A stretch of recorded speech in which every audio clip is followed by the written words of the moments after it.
Hi guys, AJJM here. Part 3 of a Destiny 2 design analysis walkthrough. And we're going to be talking about a couple of things today. UI, quest design, that kind of stuff. Mainly we're going to be exploring the hub area, the farm. And it's good that we got these loading screens so I can give a little video intro without having to put one in. Because, they're just everywhere. All the time. No escape. Coming up on the European Dead Zone. Gonna be our new home for a while. Look. Alrighty, so first thing to point out, the shard from the dream sequence in almost exactly the same shot. I'm glad that actually meant something. Do you recognize it? That's where we're supposed to go. That thing? They call it the Shard of the Traveler. I call it not a place you want to go poking around. Okay, let's stop. Let's talk about this. I'm excited already. We just had this actual landing sequence. It's a shame it was the third instead of the first, but we've slowly got this progression where we actually go, wow, cool. This is how you get out of your plane. And I'm glad it's finally there. Took a while, but we got there. One thing that is interesting that we should have a look at is the fact that you're like third person while you go through the farm and stuff. I think it's very interesting that it takes you out of the combat stuck behind the gun sense. Because obviously that's the problem with first-person shooters, is you're looking at the world down a barrel of a gun, which you're not meant to be doing in a friendly area. But yeah, so we got our brown, white and grey mortar, and grass. I like the fact that there's nets over the landing pads here, over the giant flashing steel plates, to sort of hide them. I mean, it's a shame that there isn't one over the ship, and now I'm just going to stand here for a bit and see if the ship actually... I didn't expect it to move. I was pleasantly surprised. So far I've been pleasantly surprised 3 times in this video. I honestly just expected it to wait there while the robot waved its sticks. Although I think that's kind of undercut by the fact that I think the robot just keeps waving its sticks all the time. And I'm wondering what that is over there. It looks like a windmill, another farm.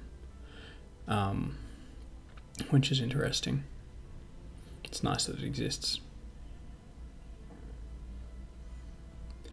Wandering around, having a look at all the places we're going to explore. I'm trying to figure out how to do this. I'm going to go around the edges first. And just have a look at the way this hub's been constructed. Because obviously this is where you're meant to spend most of your non-combat time. It's a shame that there's another robot there where there isn't a ship just doing the signals. I like the fact that a water system exists. They're not just getting water out of nowhere. That's cool. Why there's a fire going, I don't know. But okay. But obviously I think some of the reasons is like the idea of the water system is put in is because this is meant to be a survival situation. So you do, like if you show the player these people are reliant on X mechanism to have this base resource, then that fits in with that tone. Oh, okay. Break in sequence, break in tone. What is that? Why? Okay, why is there an open doorway if you can't get into it? 2, if you're going to do something where you unlock the player being able to get into there later, why don't you just have a closed and then open door? I like the levels, like the cliff face where you can get up here and overlook the farm. That's quite nice. It's a shame that the rocks clip into each other so badly, but oh well. Like, there are worse things, honestly. And that does seem to be fairly standard in most modern games. Doom 2016 had it pretty bad as well, where 2 different types of rock would just mash together and not work very well. And so I'm assuming here that the tree lines hide the invisible walls that we had there. And yeah, they do. So obviously, you know, they're your markers for the edge. Another thing to point out, there's like a Mack truck on behind another building, and here there is a like there's a gas tank over there, and here there's like a horse-drawn cart. And that's an interesting line. It feels like the texture's a bit warped on that. I don't know whether it is or not. I think it's just a bit how you're going. But I mean, that's alright. I'm picking graphics details again. You see what I mean there with the 2 different types of rock clicking into each other. So hopefully I can go in this entrance. Oh look, I can. Wow. That's amazing. Doors that we can go. See, there's nothing on the other end of that door. Why have it open? Why have it open and then not let your player go in? Just put a door prefab there. Or something. Put some rubble there. Honestly, I do like the old kitchen aesthetic and the rust. The rust is really good. This whole environment, obviously the scavenging together bits of stuff, just fits in with the story quite well. And it's really representative of what you're doing. Like the idea of rebuilding society starting on a broken down farm that people are repairing is, gee whiz, I wonder if it's a symbol.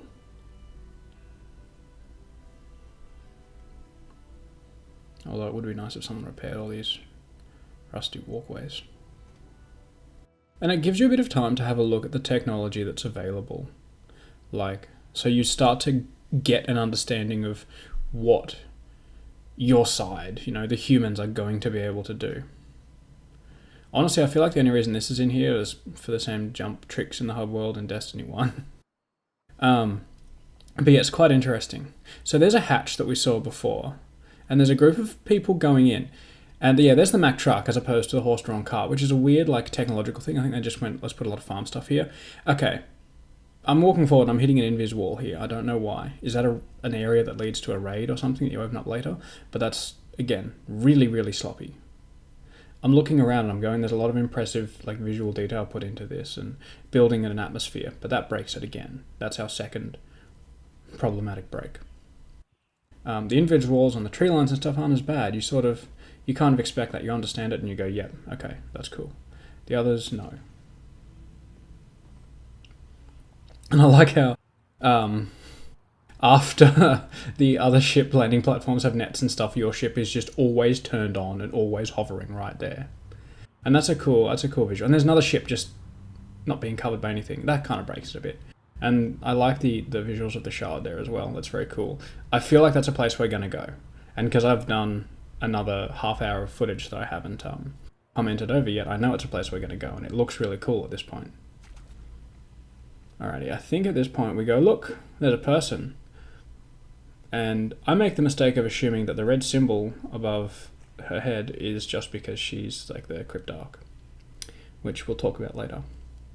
Excuse me while my character fails to jump over that little gap. That's me checking to see if we can get into the rust house. Yes, we can go into this one. It's not blocked. Wow. That's me checking to see if we can go into the rust house, but we can't. That's alright though. They look cool. Anything worthy of a closer look. Alright, let's have a listen. I'm glad to see you safe. I am Tyra. Tyra Karn. I'm sorry. Have we met before? Losing my connection to the light has been disorienting. Now, That's cool. I understand you seek the shard of the Traveler. I too have dreamt of it. Its jagged, broken edge. A wound that never heals. But I do not trust its pull. Like us, the shard no longer knows the light. Not since the Traveler cast it off during the collapse. For centuries it has twisted and corrupted everything around it. Where it lies is now a place of death. If you are determined to go, remember, we Guardians are no longer immortal. Alrighty, so things to talk about there. Number one, I'm glad that Tyra has a line saying, I'm kind of fucked up by losing my immortality. That actually affects my mental state. That's good. That brings continuity and it shows you an effect that's not just related to you. Number two, the idea of explaining the dream sequence but not directly telling you, oh, you had a dream sequence about this, but sort of more subtly connecting it to the Traveler and going, hey, the Traveler's trying to get you to go to the shard. I'm also having the same thing because I've been given the same gold powers or had been given. That's cool. And number three, you'll notice that before when I saw what I thought was an item that had been given to me, I said, you've been given this item. And I said, okay, cool, dismiss that. That's going to cause a major problem slightly later in the video because you have to click on the item and equip it in order to trigger her quest, which I didn't realize. Because essentially clicking on the item is the same as a go here quest button. Before we get into all that, let's go talk to Hawthorne.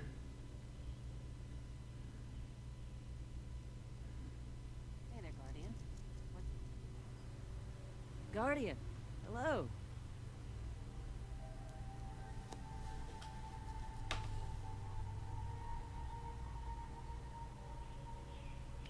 Oh, nice choice.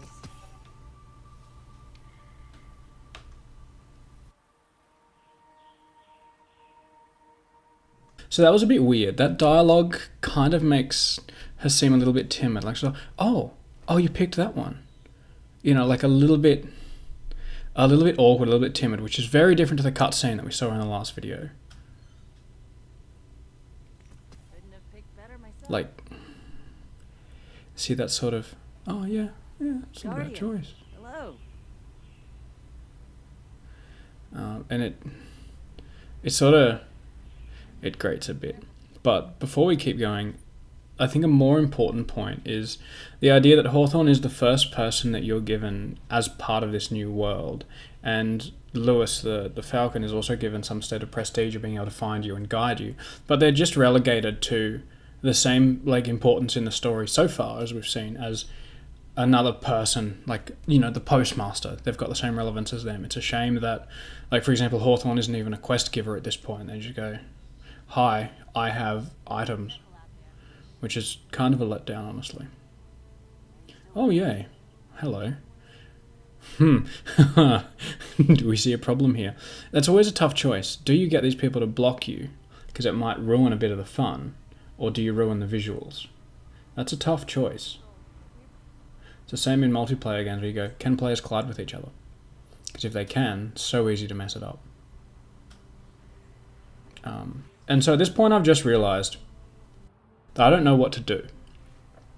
And while there are people out there who are going to say, yeah, you should have realised that the red symbol is the quest. See, I thought I'd done everything with Tyra, so the red symbol is obviously just what the Cryptarch has over them, right? So I thought I'd done everything with Tyra by going, okay, cool, I've seen your message about you giving me this item. And then immediately got a better item from Hawthorne, so I just equipped that and didn't look in my inventory.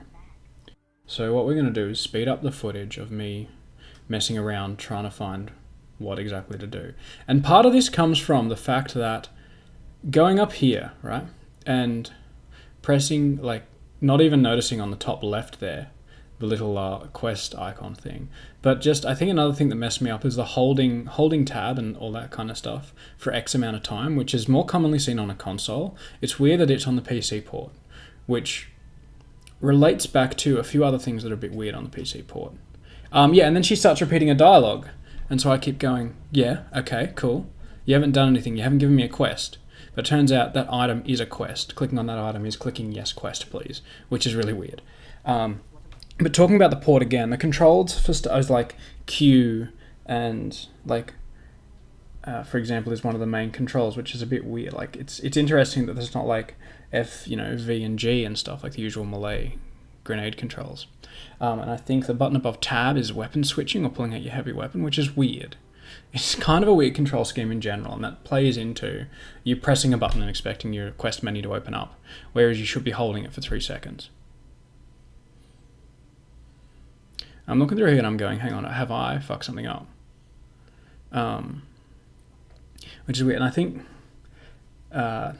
we end up going, is there a quest that just appeared? And we finally found it. We finally found that if you hold down E, you go back to this. And now we're going through Tyra's dialogue again. It's cool that the Traveler's given a bit of malice. It's interesting, because it makes you want to know more. But unfortunately, I don't think Destiny ever gives you any more.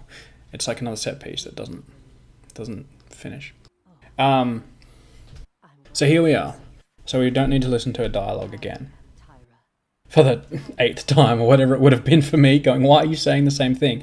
And then I realised that because once you acquire it, as opposed to dismissing, it shows exactly the same message. Like, it doesn't trigger the next thing. It turns out you have to be wearing it and then talk to her again. Which is really weird. Like, that's a really weird choice to make. Here we go. No? Okay. See, I'm wrong again. It's not actually talking to her that matters. Once you've taken it, you've accepted the quest.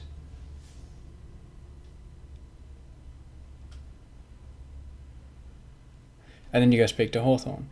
It doesn't say go to the next part of the quest. There's no indication that you've completed that part, so I assume you have to wear it. And once you figure out that the red sort of Gaul TV symbol, TM, is the symbol for quest changing, you sort of get that. But it's really, really odd that it just throws that at you and then just doesn't talk about it or deal with it. It goes, okay, done. And now Earth is here. So now we can start going to the shard, which I'm assuming is exactly what we're going to do. And it's important to note that Hawthorne and Tyra both just said the shard is really dangerous, which is meant to give us a bit of tone for when we go there, which we will next episode. But first, there's something we need to talk about, and that is bringing over a mechanic from a previous game. And I'll talk about this now because we've just seen the ship go into orbit. One thing that entirely breaks the rest of the narrative, which is a bit different to everything else I've talked about in the video, but it's important, is that even though the planet is essentially under the control of Cabal, the city's under control of Cabal, and you have no aerial defenses, they've got a lot of spaceships, you have none. Okay, you have no satellites, no anything. But you can freely leave orbit. You don't have any problems in just zipping up and out through the atmosphere, going down, doing whatever you want. You can do it as many times. And it's a problem because it's just a mechanic, an animation set that's been copied over from Destiny 1. And again, like we talked about in the last video, I'm sorry for bringing this up again, but it happens so much. It makes no sense here. It's kind of like you know how you delve through trash in Bioshock 1 and 2, and it makes sense because you're scrounging for supplies in a ruined city, and then you do it in Infinite and it makes no sense at all. It's like that. Exactly like that. Where a thing that you can do, because you've got this really cool home base that you zip in and out of in Destiny 1, where you go out to save the solar system, makes sense. But it doesn't in this, because you have no control over the skies, you have no control of your orbiting, machinery or defense systems. You don't even have any. And that's a point that they make in the opening cutscene. They go, oh my god, they have complete aerial dominance and, spatial dominance, I don't know, over the planet and around the planet. But we can just zip in and out anyway. It doesn't matter. No one will track you. No one will stop you. And that's, again, another, just a weird thing. It's weird that there's been so little change in some aspects, but obviously a lot of change in others. Like, somebody very obviously put effort into designing the aesthetic of, the farm and the hub world there to reflect the story that's going on. Even bothering to put in extra lines about, or an extra line about how losing the light has affected another Guardian, which is honestly higher than my expectations, frankly. And then going back into just exactly copy and paste. Because obviously there's people that have probably figured this out in the rooms, in the meetings, and throughout the pipeline of making the game. There's people who've probably figured it out and gone, hang on, this doesn't make any sense. A lot of the stuff we're doing here doesn't make sense. Obviously I don't know, I'm not there. But I'm someone sitting at home just playing the game from an entirely commercial point of view. I don't have access to I haven't data mined or anything like that. And I'm seeing it. So obviously the people who made it are seeing this too. So the question is, why is it there? Is it something they didn't have control over, or is it something that was just had to be pushed in last minute because another system fell through or something? I don't know. But I'm going to leave it at that for now, for this video, and next video we are going to go to the Shard and have a look around there and see what we can see. It'll be more interesting than this one, I promise. There'll be more combat, most of which is just me punching stuff, because punching is really overpowered. Alright, comment on the link button. No, that doesn't make any sense. Why do I always do that? Anyway, I'll see you later.